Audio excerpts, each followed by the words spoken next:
Récemment, j'ai décidé de créer et manager une équipe compétitive e-sport. L'e-sport, le e-sport ou le sport électronique, c'est la pratique des jeux vidéo, en groupe ou individuel, sur des tournois compétitifs. Mais alors, comment est-ce qu'on en arrive dans ce monde ? Pour moi, ça remonte à quand j'avais 4 ans. Mes grands frères, 9 et 6 ans de plus que moi, jouaient aux jeux vidéo sur la télé du salon, et moi, pour être avec eux, je les regardais. Un jour, mon plus grand frère a décidé de me passer la manette. Et là, incroyable. Non, vraiment, incroyable. Je comprenais absolument pas ce que je faisais, mais j'étais heureux parce que j'étais avec eux. Au collège et au lycée, les jeux vidéo m'ont accompagné quand je rentrais des cours. À travers le travail des développeurs et des studios de jeux vidéo, j'ai pu découvrir des mondes incroyables, passer du Moyen-Âge au monde steampunk, à travers toutes les émotions possibles. Rassurez-vous, il m'arrivait aussi de sortir. Je sais ce qu'est une jonquille. Je pourrais même vous reconnaître une mésange si j'en vois une.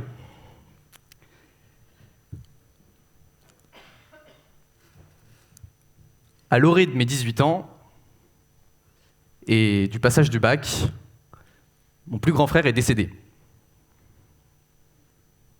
Ça a complètement changé, en fait, ma relation avec les jeux vidéo. D'une pratique occasionnelle, les jeux vidéo sont devenus une excuse, une sorte de refuge un peu malsain, afin que je puisse réfuter les émotions que je ne comprenais pas encore actuellement.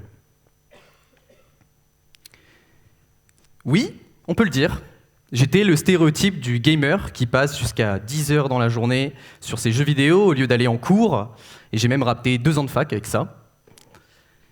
Et malgré l'incompréhension de mes parents par rapport à ma situation, ils ont su me faire confiance et me donner une dernière chance pour faire des études, si bien que j'ai entrepris de faire un DUT, avec pour unique but de les rendre fiers, eux, mais aussi les dernières personnes qui avaient encore confiance en moi. Pendant ce DUT, j'ai totalement arrêté les jeux vidéo. Sauf que, comme pour une grande partie de la population, le Covid m'a ramené chez moi devant un ordinateur. Là, j'ai commencé à me réintéresser aux jeux vidéo, mais avec une approche différente, m'intéresser au côté professionnel et compétitif des jeux vidéo. Là, au lieu d'y trouver le stéréotype du gamer sale, évidemment, qui passe son temps à manger de la pizza entre 2 parties, en fait, j'y ai trouvé des joueurs et des joueuses, des coachs, des entreprises, des analystes, des managers. Tout un monde, en fait. J'y ai trouvé aussi que des entreprises du secteur, des studios de jeux vidéo, investissaient des millions d'euros pour créer des ligues compétitives afin que les joueurs et joueuses puissent en vivre. J'y ai trouvé des partenariats aussi. Incroyable. Partenariat. J'ai tellement été passionné par le sujet que j'ai entrepris un voyage en Allemagne, en Erasmus. Et cet Erasmus, c'était uniquement pour aller voir des entreprises du secteur. Pourquoi en Allemagne ? Parce que c'est là que les entreprises implantées étaient les plus grosses à ce moment-là. Là-bas, j'ai pu échanger avec des joueurs et des joueuses, et j'ai découvert que ces joueurs et joueuses étaient encadrés par des managers, des coachs, et des équipes professionnelles structurer cette compétition afin que ces joueurs et joueuses puissent avoir la vie la plus saine possible pour essayer d'être le meilleur possible dans leur équipe. J'y ai aussi découvert des méthodes de marketing que j'avais jamais vues avant, des méthodes de communication aussi que j'avais jamais vues avant. Et j'y ai découvert que d'un autre côté, on avait des sites, comme pour les sports, où les matchs étaient rediffusés en direct avec des commentateurs professionnels, car chaque jeu a son audience et ses joueurs différents.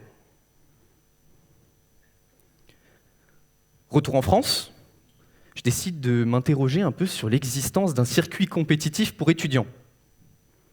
Et j'y trouve une ligue uniquement pour étudiants regroupant toutes les universités de France sur plusieurs jeux. C'est de là en fait que vient mon idée de créer une équipe compétitive d'étudiants de Poitiers. Et là, l'idée a su séduire une association du secteur. Alors, me voilà en 2022, manager d'une équipe constituée de moi-même. Parce que oui, premier problème rencontré, le recrutement pour le petit club de foot du village, implanté depuis des années.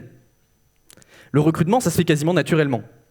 Les enfants viennent parce que leurs copains y sont déjà, ou alors parce que les parents veulent qu'ils aient une activité extrascolaire.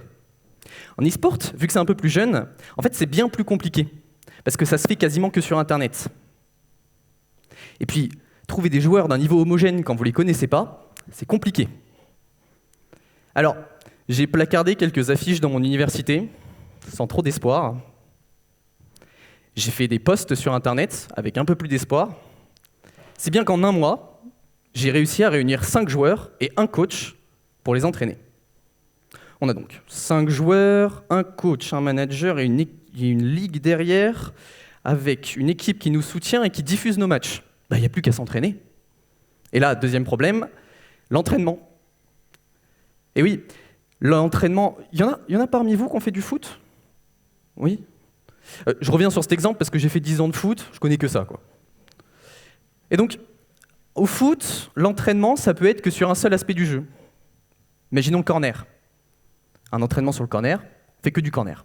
Si bien que, quand l'arbitre en match officiel siffle un corner, tous les joueurs savent ce qu'ils ont à faire. À l'e-sport, c'est la même chose. Le coach, il peut faire travailler un seul aspect du jeu vidéo, afin que, quand le moment en match officiel est là, l'équipe sait quoi faire. On me dit souvent, quand je parle d'e-sport, ce sont que des joueurs qui jouent aux jeux vidéo. Et moi, je comprends cet avis. Parce que jusqu'ici, la pratique, elle était définie par la personne qui le faisait. Ça pouvait devenir toxique, j'en ai moi-même fait l'expérience. Mais aujourd'hui, le développement du marché qu'est l'e-sport, ça a amené en fait le milieu professionnel, mais aussi amateur, à changer sa façon de jouer. À amener de la structuration pour que les joueurs puissent évoluer sainement, mais aussi être encadrés, afin en fait de se développer, simplement. De mon côté, en manager une équipe amatrice, parce qu'on est encore amateur, ça m'a appris énormément de choses. Notamment poser des questions, renseigner sur ce que veulent les joueurs sur le moment, mais aussi prendre des informations sur comment ils se sentent, afin qu'en fait, ils puissent se sentir comme appartenant à un groupe, une unité. Si bien qu'aujourd'hui, l'équipe, elle a des résultats tangibles. En 6 mois d'existence, on est déjà champions régionaux de notre ligue, et on attaque d'ici peu la Ligue nationale. On a derrière nous toujours la même structure qui va nous accompagner et même nous donner des fonds pour nos participations à des événements physiques comme la Gamer Assembly récemment. Alors je dirais que le bilan est quand même très positif. Mais ce bilan positif, il requiert énormément de travail. Du travail d'organisation, du travail logistique, parce qu'il faut les ramener, les PC, derrière un événement physique. Mais aussi du travail social. Et tout ce travail, en fait, il va me servir dans mon futur métier, dans mon futur travail. Mais moi, je vais appeler ça un métier. Un métier pourquoi ? Parce que je suis passionné par ce monde qui se développe d'année en année. Et ce monde, il se surpasse uniquement parce qu'il y a des gens qui ouvrent des portes qui sont fermées à la base. Alors aux jeunes passionnés, aux parents qui s'inquiètent, aux grands-parents qui cherchent à comprendre ou qui sont peut-être perdus, oui, la pratique du jeu vidéo, quand elle est encadrée, ça peut être quelque chose de sain et on peut même en faire son métier. Merci beaucoup.